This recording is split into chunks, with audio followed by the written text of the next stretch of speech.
With permission, Madam Deputy Speaker, I wish to make a statement to update the House on the Middle East, and there's a lot to update, and I trust the House will understand. I want to start by praising our armed forces who are working 24/7 to protect British lives and British interests in the region. From our 400-strong air defence teams in Cyprus, who I visited last week, to our counter-drone specialists in Iraq, our fast jet pilots in Qatar, our command specialists in the regional defence coordination centres, and everyone working on this crisis abroad and at home.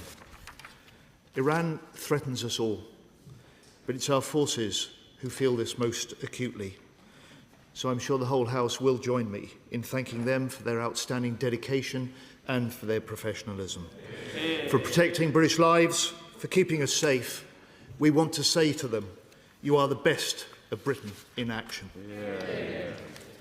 Madam Deputy Speaker, the UK's government approach throughout the current developments in the Middle East is founded on three principles. First, defensive, taking the necessary action to strengthen our collective defence.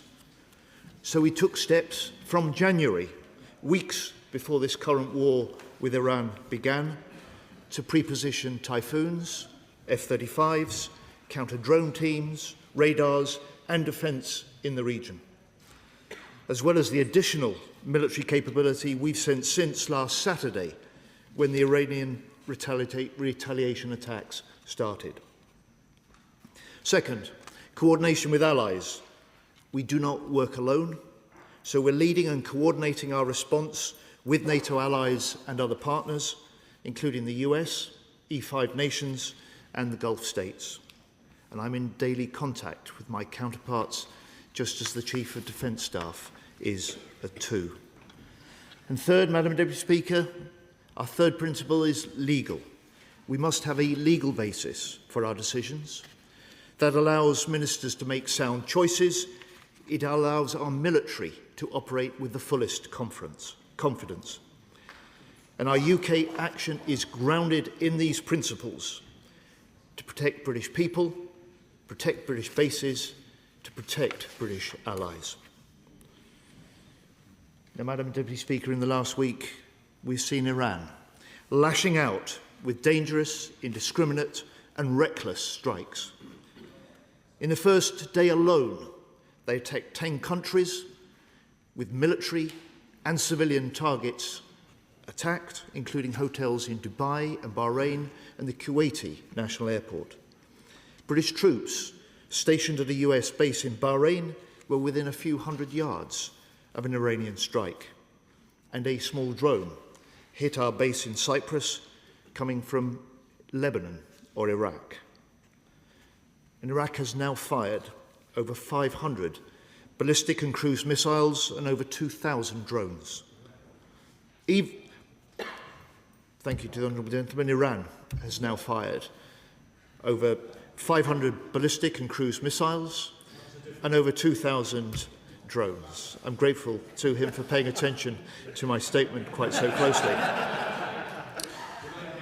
And even after the Iranian president's apology and promise to the Gulf states over the weekend, Iran still then struck multiple countries with drones and missiles, including Bahrain, where 32 civilians were injured in one attack and a desalination plant was hit in another.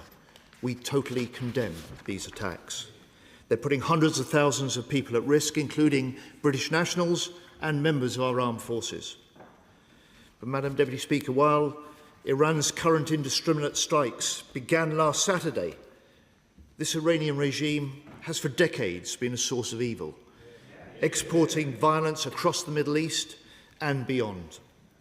It supplied nearly 60,000 Shahid drones to Putin for Russia's illegal invasion of Ukraine.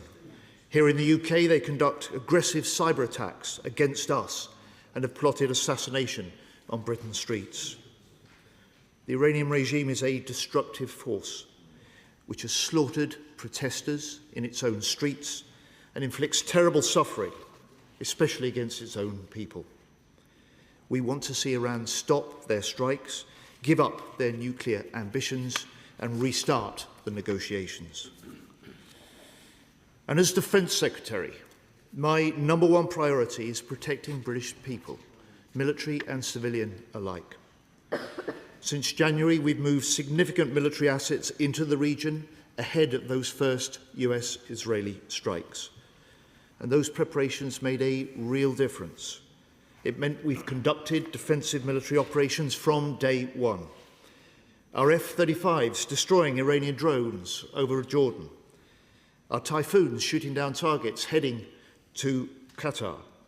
Our counter-drone units defeating further attacks against coalition bases in Iraq.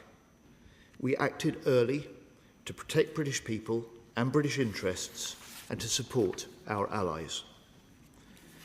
And as the Iranian response became clear from last weekend, we adapted our actions to the changing circumstances, driven at all times by military advice. So that's why we agreed a new US request for the use of British bases at RAF Fairford and Diego Garcia last Sunday. And that's why I committed further resources to the region last week, including 4 extra Typhoons, 3 Wildcat helicopters, a Merlin helicopter and HMS Dragon. And I can confirm today that Dragon will set sail in the next couple of days. And I want to personally thank all those who are working tirelessly, some 22 hours a day, to get that ship ready. Yeah. HMS Dragon will join US air defence destroyers to provide additional protection in the eastern Mediterranean. And Madam Deputy Speaker, let me also provide the House with the following operational update from last night. The UK is now conducting defensive air sorties in support of the UAE. Typhoons successfully took out 2 drones, one over Jordan, the second heading to Bahrain. The 3rd Wildcat has now arrived in Cyprus, and we've now deployed additional RAF operations experts in more than 5 countries in the region, helping coordinate regional military and civilian airspace. And the fragments of that drone that hit Akrotiri are being analysed for foreign military hardware by our experts at DSTL. British pilots have now racked up over 230 flying hours. We have 8 jets in Qatar, including our joint Qatari-British squadron, who are flying in support of regional allies, and we have more jets in Cyprus than any other nation. And I visited our 400-strong air defence teams at our base in Cyprus on Thursday last week. They're there in addition to the 4,000 personnel regularly stationed on the island. I was subjected to the daily air sirens that they face. I saw the impact that Iranian proxy drone had caused, and I asked the Commander of British Forces, General Tom Buick, "Do you need anything more from us back in Britain?" And he said to me, "No, I've been given everything I have asked for." The UK is leading this response to Iranian threats in close coordination with our allies. And Cyprus's head of the National Guard told me last week, our military cooperation has never been closer. And our support is backed up by our NATO allies, including the US, France, Greece and Germany, something I discussed with E5 defence ministers last week. And I can also confirm to the House that having given the US the go-ahead to use British bases for specific defensive operations into Iran last Sunday, the first US bomber landed at RAF Fairford on Friday. And as the Prime Minister has set out, this activity is part of, I quote, the collective self-defence of long-standing friends and allies and protecting British lives. It is in accordance with international law. These missions are to destroy Iranian missiles at source. And Madam Deputy Speaker, we are deeply concerned about escalation in Lebanon. Hezbollah is a dangerous terror organisation tied to the regime in Iran. It must cease these attacks against Israel. But we do not want to see Israel expand this conflict further into Lebanon. More than 400 have already been killed and 500,000 displaced by recent Israeli operations. The solution to these problems, to this conflict, must be guided by the Lebanese people and the Lebanese government. And we urge de-escalation and the return to a negotiated process. Now, I know, moving beyond defence, that many of us as MPs have constituents with friends and family that are caught in the region, worried for the safety of their loved ones. And my right honourable friend, the Foreign Secretary, and the FCDO teams are working as fast as possible to get our people out of the region. 3 chartered flights have now taken off, with more to come this week. More than 170,000 people have registered their presence, which has allowed us to get them information and support and advice that they need. More than 37,000 British nationals have been evacuated since the start of the crisis response, and as the Prime Minister said last week, we will not stop until our people are safe. Madam Deputy Speaker, these are deeply uncertain times. While we deal with the immediate crisis in the Middle East, we must also maintain our strong support for Ukraine, deter increasing threats in the High North, fulfil our NATO commitments, and ensure our homeland is protected. Our adversaries are watching. We must manage rising demands on defence, balancing resources to best effect. And we must also deal with the cost of living impact this conflict could cause, just as my right honourable friend the Chancellor has set out in her statement. I'm proud of the UK's response, acting at all times in our national interest.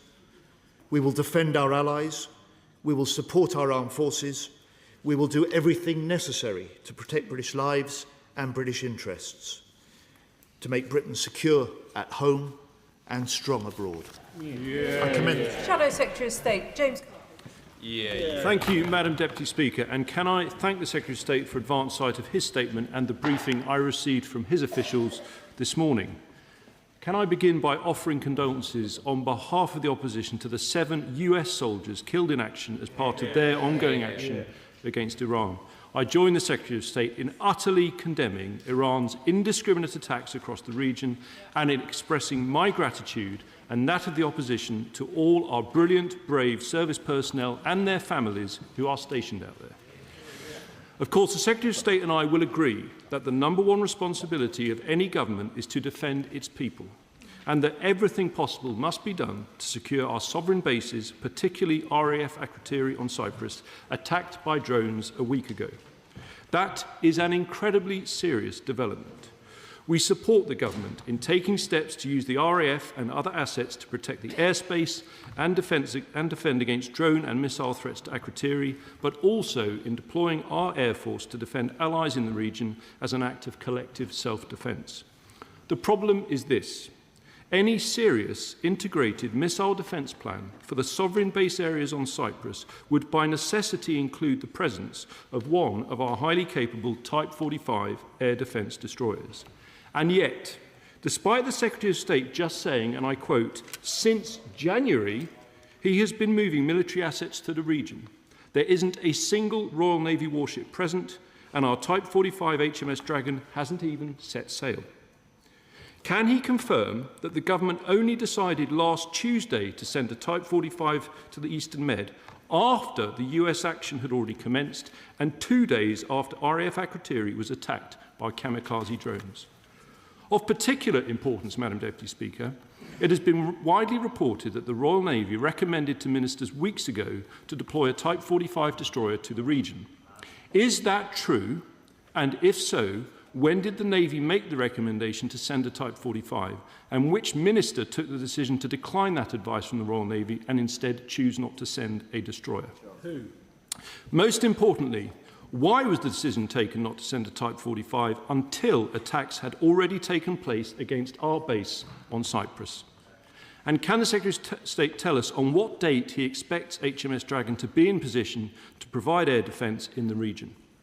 And furthermore, given the Chancellor's promise in her statement just now to reopen the Straits of Hormuz and France's pledge to provide escort ships, what other Royal Naval assets will we be sending to assist? This is the big one. Madam Deputy Speaker, it was on the 19th of February that the BBC reported that the United Kingdom would not allow the United States to use its bases to launch an attack on Iran. We know that 3 US Arleigh Burke destroyers, their equivalent of the Type 45, have for days been based in the Mediterranean, providing Cyprus with defence against ballistic missiles. Doesn't this mean that until the Prime Minister's U-turn a week ago, that this Labour government were displaying the most extraordinary double standards to our closest military ally, on the one hand denying the US the use of our bases, whilst on the other relying on them to protect ours? Exactly. One of the bases in question is Diego Garcia, Madam Deputy Speaker, absolutely critical for launching US heavy bombers. Now, it's bad enough for the Prime Minister to be U-turning over permission to use Diego Garcia whilst it is still our sovereign territory. How much worse will the situation be once we've started paying billions for the pleasure of Mauritius, a close ally of China, to have a say on whether such action complies with international law? So isn't it the case that when it comes to the Prime Minister's next and 17th U-turn, the best thing he could do is to scrap his crazy Chagos deal and spend every penny on the British Armed Forces? But this isn't just about the future of Diego Garcia. Last week, the Cypriot Foreign Minister said, and I quote, "There are questions about the future of the UK's military bases on the island." Isn't the reality that Greece, France and Spain are all sending ships, and that Labour's failure to deploy the Royal Navy to the Eastern Mediterranean has completely undermined our international standing, not just in the eyes of our many allies in the Middle East, but also in the eyes of those who can now exploit such weakness? So can the Secretary of State give his cast iron guarantee that UK sovereignty of our bases on Cyprus is not up for negotiation? Madam Deputy Speaker, of course, it's not just HMS Dragon that everyone is waiting for. At a time of war on multiple fronts, we've now been waiting months and months for the government to publish its long overdue defence investment plan. I cannot emphasise how serious this is. Britain urgently needs to rearm. It was right that we gave a huge amount of munitions to support Ukraine, but that has made our need to rearm even more pressing. Correct. So when exactly is the government going to publish the defence investment plan? Can the Secretary of State at least say if it will be published before local election purdah commences? That is a key question. Finally, isn't there a simple reason why there's no defence investment plan? And isn't it the same reason that for the first time in almost half a century there are no Royal Navy warships in the Middle East? Because when it comes to defence spending, this government has prioritised welfare over rearmament. Yes. They've chosen to spend billions more on benefits rather than strengthening our defence in a dangerous world. So, Madam Deputy Speaker, after all the Prime Minister's dither and delay, U-turns and weakness, will the Secretary of State finally demand from his Chancellor what we all know our armed forces need, a properly funded plan to get to 3% on defence this Parliament? Secretary of State.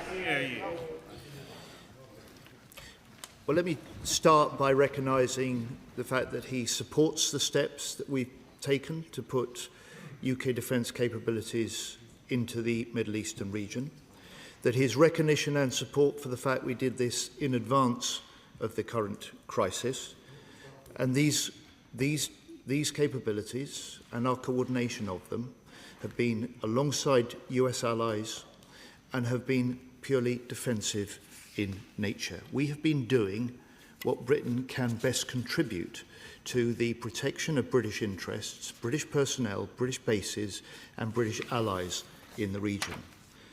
He asks me about Dragon. Well, we've been building up that significant military presence in the Middle East since January, which he, for the first time, has recognised and welcomed. It is totally right that as circumstances change, so should our military posture. He asks me when this option of Dragon was first put to ministers. As the Chief of the Defence Staff said on the BBC on Saturday, he looked at the proposals for Dragon being deployed to the Middle East on Tuesday last week, and I signed them off the same day. And I say to the right honourable gentleman, if he is unhappy about the state of the British Navy, he should take a hard look at his government's own record. Over 14 years, they hollowed out and underfunded our forces. They cut £12 billion from the defence budget in their first 5 years. Total frigate and destroyer numbers were cut from 23 to 17. And in 14 years in government, they didn't order a single new destroyer.